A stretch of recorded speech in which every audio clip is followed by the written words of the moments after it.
अभी अगला चैप्टर है, तो अपना जो अगला पॉइंट है इसका वो है ख्याति।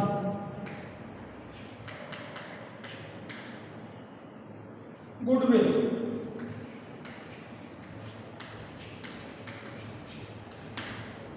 यानी पिछले जो अपन ने पॉइंट पढ़े थे उनमें से पहला पॉइंट हो जाता है, पहला पॉइंट होगा लाभों का बंटवारा, और लाभों का जो नया अनुपात था उस लाभों के नए अनुपात में 5 विधि थी, वो आपके बता चुके थे। अब पॉइंट नंबर 2 यानी नए सरदार के प्रवेश के समय ख्याति के लेखे किस प्रकार करेंगे, ख्याति क्या होती है, ख्याति का मूल्यांकन किस प्रकार करेंगे, ये आता है। तो सबसे पहले ख्याति की परिभाषा।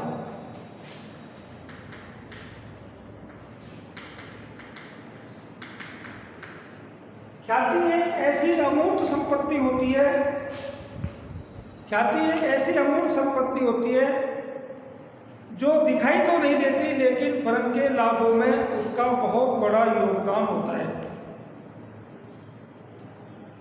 ख्याति का एक तरह से अपन कह सकते हैं प्रसिद्धि, यानी किसी फर्म की प्रसिद्धि एक बार हो जाती है तो उसका जो उसके ग्राहक है उनमें वृद्धि होती रहती है। जब ग्राहकों में वृद्धि होगी तो लाभों में वैसे ही वृद्धि हो जाएगी। इसलिए ख्याति किसी भी फर्म का एक बहुत ही महत्वपूर्ण पार्ट होता है।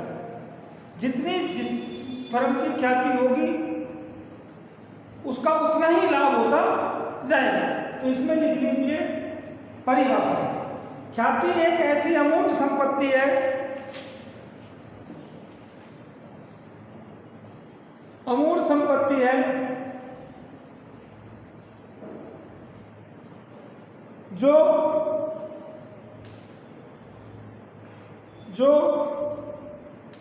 किसी व्यवसाय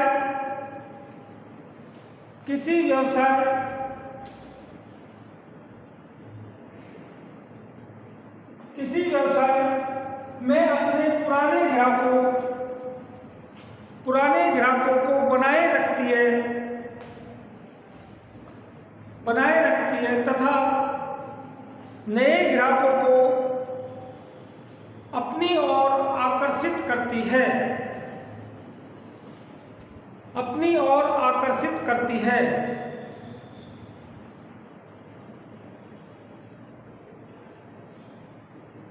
यह फर्म की ऐसी संपत्ति होती है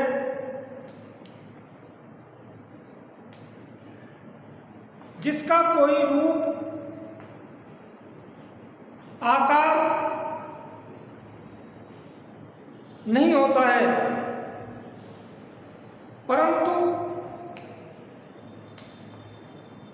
परंतु यह व्यवसाय की एक महत्वपूर्ण संपत्ति है जो फर्म के लाभों को दिन प्रतिदिन बढ़ाने में सहायक होती है। यानी ये लाभों को दिन प्रतिदिन बढ़ाने में इसका बहुत बड़ा महत्वपूर्ण योगदान है। अब इसकी आवश्यकता क्यों पड़ती है, अपन इसके लेखे क्यों करते हैं, तो सबसे पहले इसकी वो विशेषताएं लिख लीजिए। ख्याति की विशेषताएं।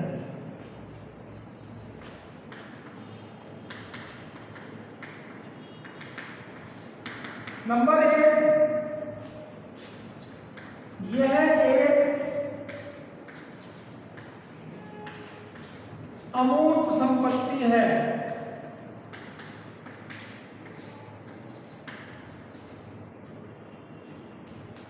नंबर 2, यह व्यवसाय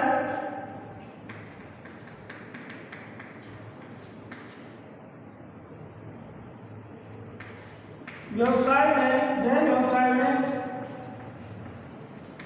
ग्राहकों को अपनी ओर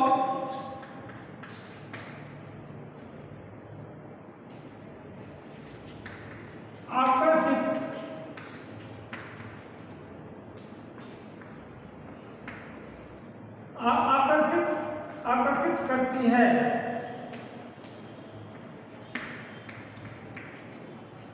यह फर्म के लाभों में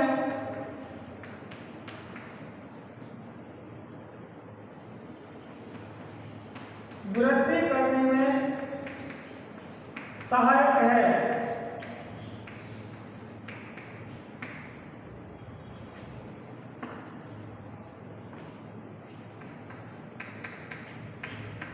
ख्याति अन्य संपत्तियों की तरह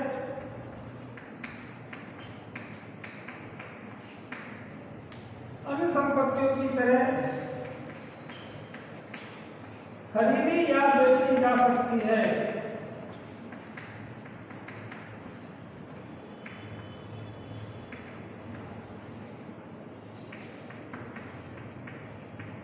ख्याति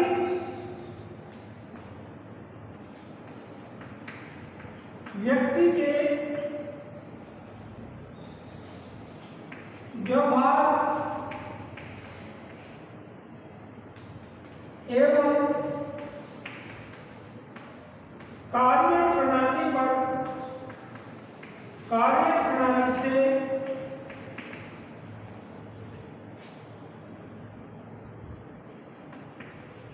प्रभावित होती है।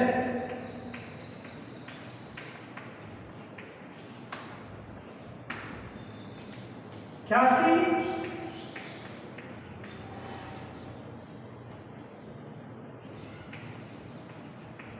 व्यवसाय को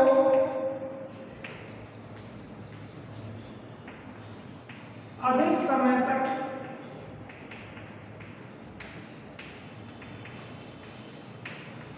बाजार में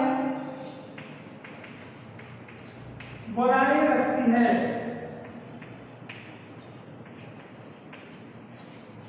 ये ख्याति की विशेषता है, यानी ये लाभों में वृद्धि करती है। बाजार में इसको, यदि ये आपकी अच्छी ख्याति है तो आप बाजार में अच्छी तरह लंबे समय तक फर्म बनी रहेगी आपकी।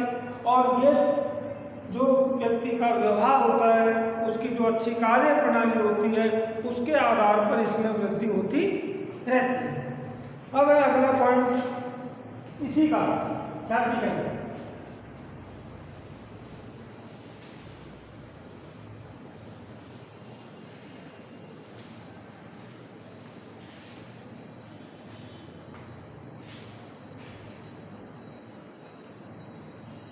ख्याति की प्रकृति।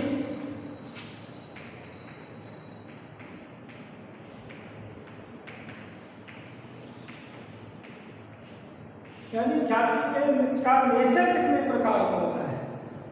तो आपके यहाँ 3 प्रकार की ख्याति होती है, यानी 3 प्रकार की ख्याति का नेचर होता है। नंबर 1 संस्थागत ख्याति।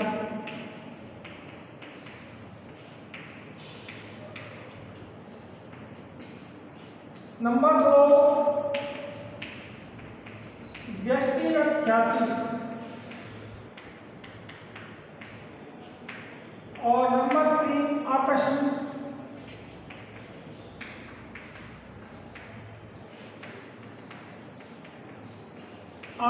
ख्याति। इन तीनों के बारे में दिखाएंगे, लेकिन इनका स्वभाव यानी नेचर किस प्रकार का होता है। जैसे संस्थागत ख्याति होती है, उस ख्याति का स्वभाव होता है बिल्ली के स्वभाव की, यानी इस ख्याति का नेचर बिल्ली के स्वभाव की तरह होता है। व्यक्तिगत ख्याति कुत्ते के स्वभाव की,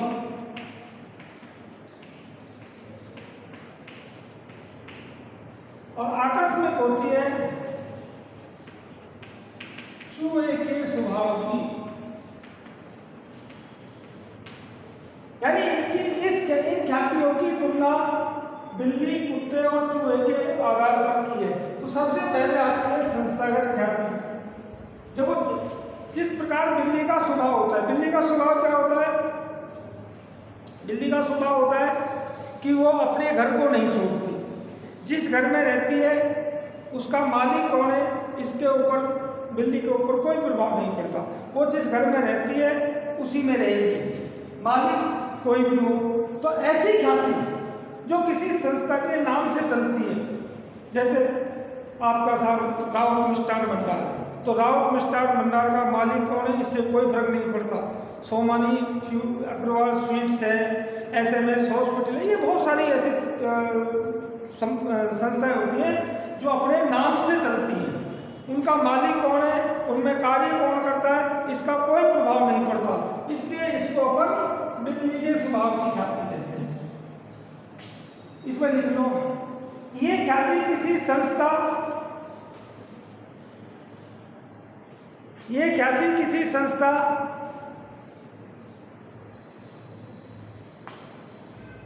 के लंबे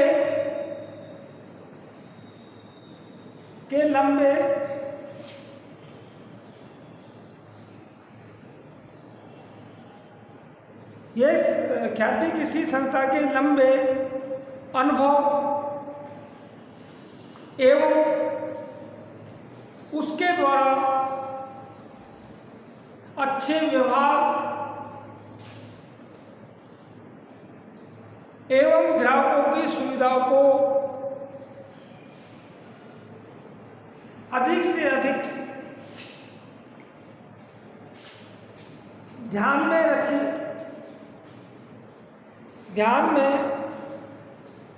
रखती हो,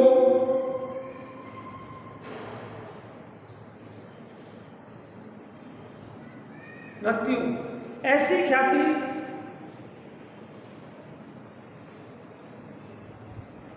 लंबे समय तक चलती रहती है तथा इसका मूल्य भी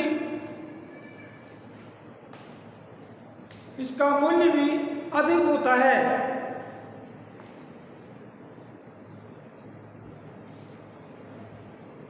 मूल्य भी अधिक होता है। ये किसी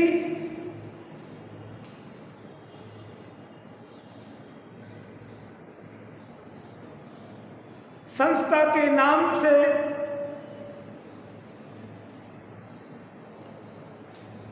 या फर्म के नाम से जानी जाती है।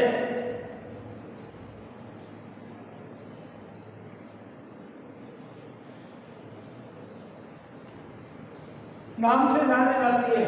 जैसे कोई भी प्रतिष्ठित संस्था है, कोई भी प्रतिष्ठित व्यवसाय है, वो नाम से चलता है।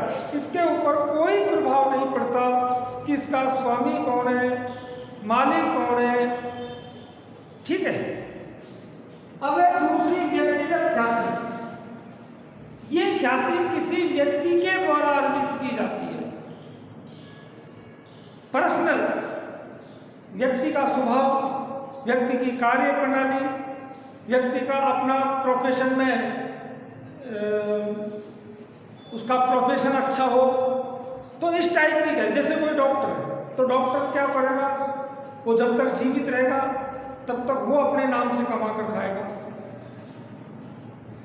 बहुत सारी ऐसी चीजें हैं, बहुत सारे ऐसे व्यक्ति हैं जो अपने नाम से, पार्ले जी का बिस्कुट है, ये अपने नाम से चलता है। बीका जी की नमकीन है, ये अपने नाम से बिकती है। इसमें कोई फर्क नहीं पड़ता है कौन सी दुकान पे, ये व्यक्ति के आधार पर चलती है, क्योंकि इसका नाम पर्सनल है। आप जाओगे तो बीका जी की नमकीन किसी भी दुकान में मिल सकती है, उतनी कीमत पर मिलेगी, तो उस दुकान पर का कोई प्रभाव नहीं पड़ रहा है। इसमें किसका पड़ रहा है, उस वस्तु का। तो उस ये कुत्ते के स्वभाव, कुत्ते का स्वभाव कैसे होता है, कुत्ते का स्वभाव इसी प्रकार का होता है।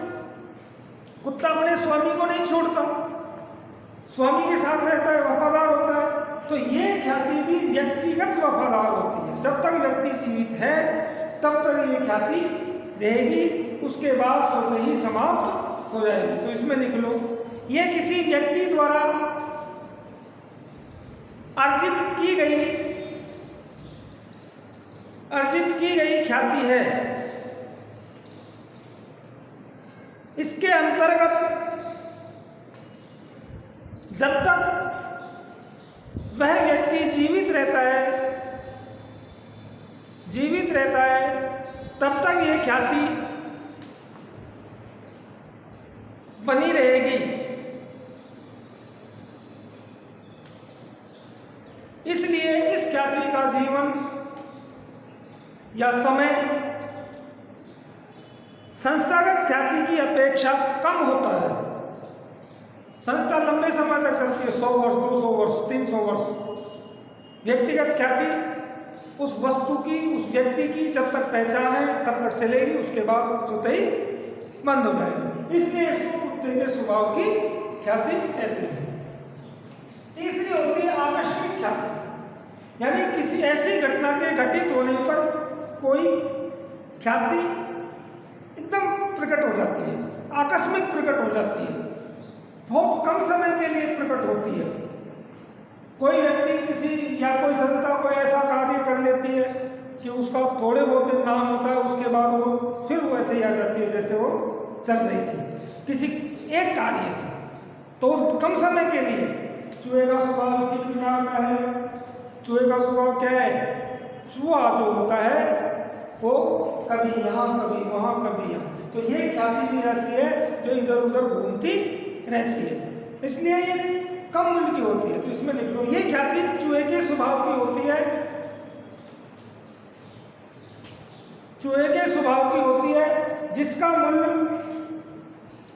अपेक्षाकृत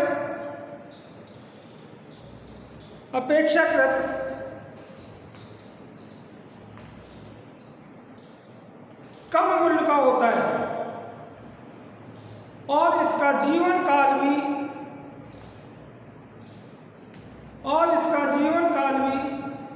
सामान्यतः बहुत कम अवधि का होता है,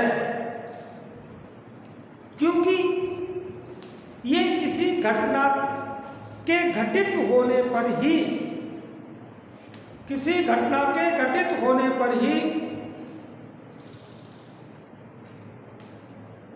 प्राप्त होती है। घटना का असर समाप्त हुआ, ये ख्याति भी समाप्त हो जाएगी। अगला पॉइंट है इसमें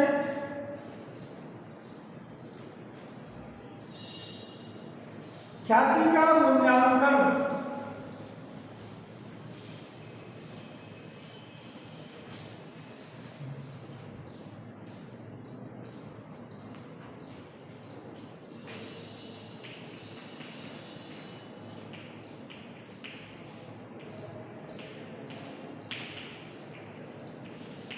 ख्याति का मूल्यांकन, जो ख्याति के मूल्यांकन की आवश्यकता, वैसे कोई किसी ख्याति का मूल्यांकन करना बहुत कठिन है। किसी व्यक्ति के बारे में आप कह सकते हो क्या कि इसकी इतनी गुडविल है, इतने रुपए में गुडविल है, अपन यही अंदाजा लगा सकते हैं कि भाई ये व्यक्ति बहुत प्रसिद्ध है, इसकी गुडविल बड़ी अच्छी है, लेकिन वो कितनी है ये लगाना मुश्किल है। तो सबसे पहले इसमें लिखो ख्याति के मूल्यांकन की आवश्यकता क्यों पड़ी, यानी कौन कौन से कारण हैं जिसमें ख्याति के मूल्यांकन की आवश्यकता पड़ी। तो इसमें लिखो सामान्यतः ख्याति के मूल्यांकन की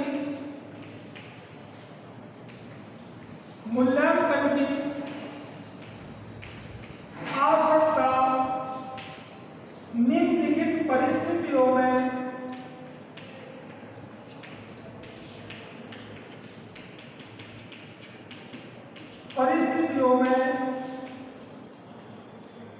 की जाती है।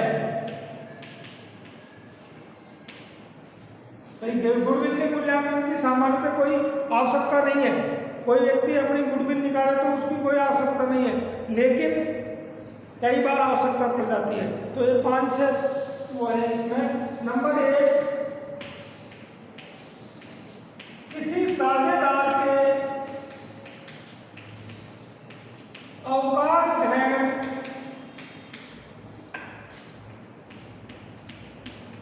करने पर, जब कोई साझेदार अवकाश ग्रहण करता है तो भी हमको ख्याति की मूल्यांकन की आवश्यकता पड़ेगी, क्योंकि जो व्यक्ति फर्म में पहले से है उसकी अपनी गुडविल है और उस गुडविल का वो पैसे लेकर के जाता है, तो मूल्यांकन की आवश्यकता पड़ेगी। किसी साझेदार के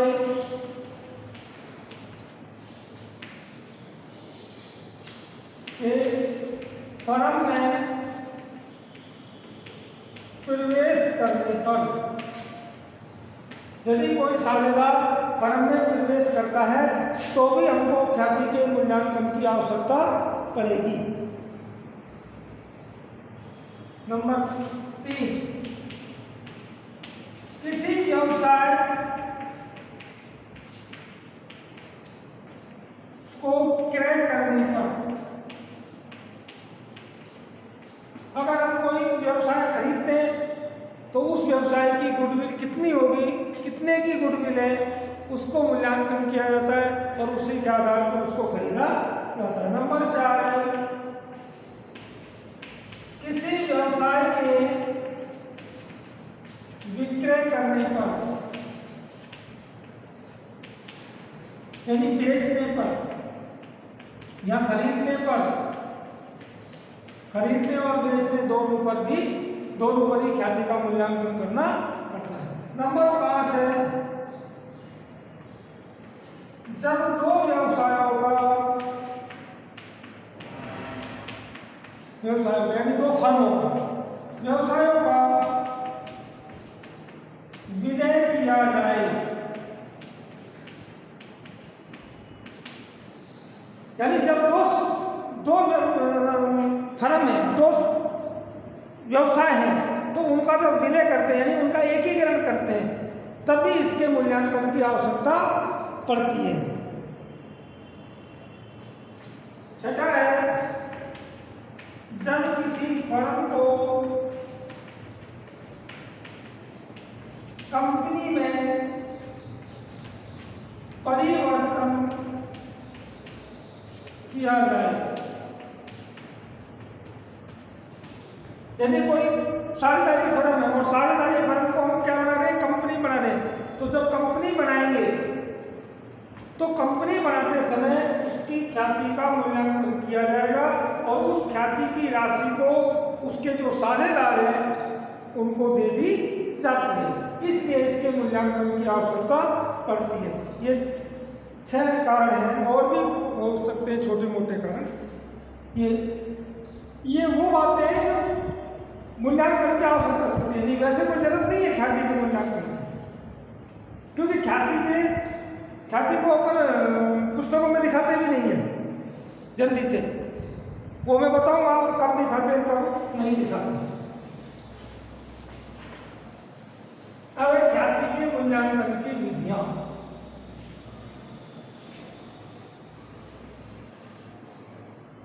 देखो तुम्हारे 6 विधियां हैं। 6 विधि किस प्रकार है, देखो इसमें विधियां हैं, इसका एक चार्ट बना दो।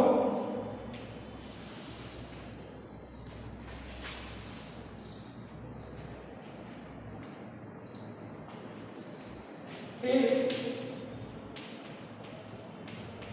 औसत लाभों के आधार पर, तो ख्याति के मूल्यांकन का एक ही महत्वपूर्ण तत्व होता है और वो होते हैं लाभ। लाभों के अतिरिक्त ख्याति के मूल्यांकन का कोई तरीका ही नहीं है। किसी व्यक्ति या संस्था की ख्याति आप अनुमानित नहीं लगा सकते। केवल अनुमानित लगाई भी जाएगी तो उसका केवल बेस होगा लाभ।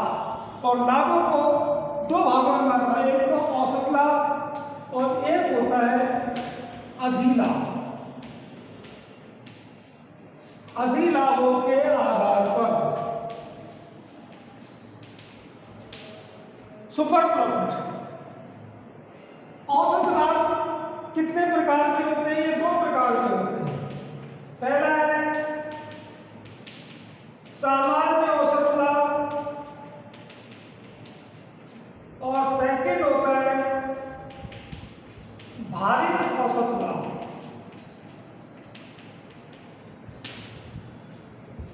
जब तक हमसे ये दोनों चीजें नहीं आ जाएंगी, यानी सामान्य औसत लाभ या भारित औसत लाभ या अधिलाभ, जब तक हम अन्य का मूल्यांकन नहीं कर सकते। अब इन दोनों की 3 विधियां हैं। नंबर 1,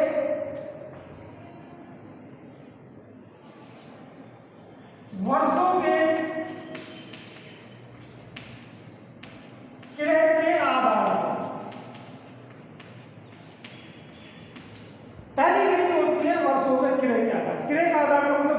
डिफरेंस होगा, ये जो भी होता है। दूसरा है लाभों का पूंजीकरण,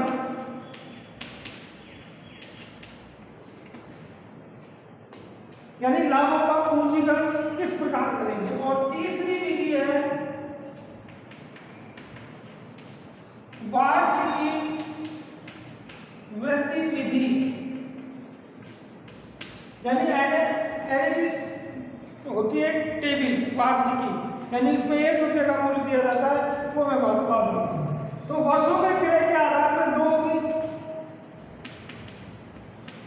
औसत लाभ और अधिक लाभ, यानी औसत लाभों का वर्षों का क्रय के आधार पर या अधिक लाभों के क्रय के आधार पर, दो विधि होगी। इसमें औसत लाभ या अधिक लाभ, वार्षिक वृद्धि में औसत लाभ या अधिक लाभ। ये देखो ये इतनी महत्वपूर्ण नहीं, क्योंकि ये अपने आप आ जाती है। जब तक आप औसत लाभ और अधिक लाभ नहीं समझ लेते तब तक ये विधियों का कोई मतलब ही नहीं है। ये विधि केवल औसत लाभ और अधिक लाभ के आधार पर ही ज्ञात की जाएगी। तो सबसे पहले हम औसत लाभ लेते हैं।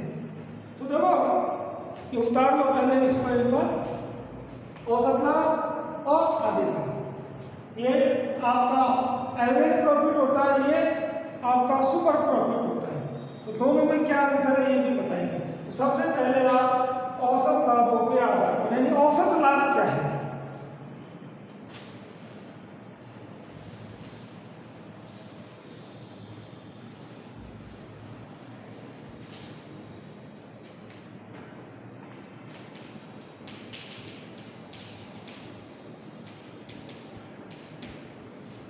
औसत लाभ सामान्य कोई से भी औसत लाभ हो, औसत लाभों में अपन निकालते 4-5 वर्षों के लाभों को जोड़ लेते और उसमें 4-5 वर्षों का भाग दे देते।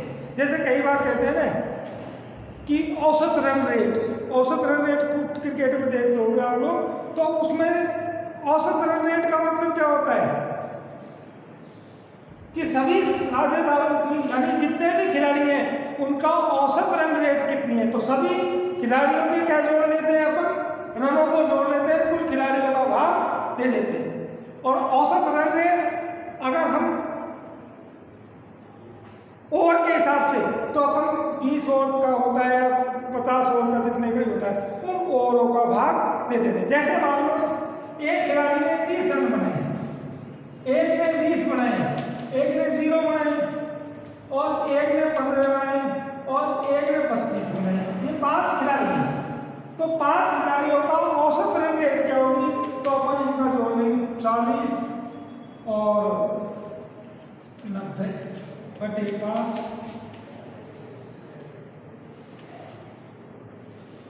यानी 18 रन रेट। ये क्या है भाई, एक खिलाड़ी के हिस्से में कितने रन आए, 18। तो इसको बोलते हैं अपन औसत। औसत का मतलब है सभी होगा योग कर लेते हैं। ये कैसे होगा ये अपन अगले उसमें बताएं।